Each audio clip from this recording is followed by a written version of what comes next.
लीला पापे यांचा स्टॉल आहे. सगळे मोत्याचे आयटम्स आहेत, ज्यामध्ये गणपतीसाठी मोदक, जास्वंदीचं फूल, दुर्वा असा कॉम्बो पॅक आहे.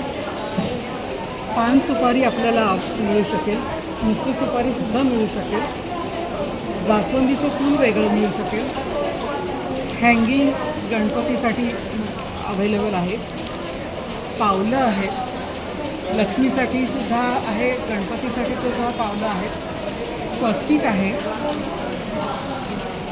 आहे, उदबत्तीचं घर आहे, कापसाचं वस्त्र मोत्याच्या रूपात आहे. परदेशामध्ये कापसाचं वस्त्र वापरलं जात नाही, त्यामुळे हे मोत्याचं वस्त्र केलेलं आहे. मोगऱ्याचा हार आहे, प्राजक्ताचा हार आहे याच्यामध्ये.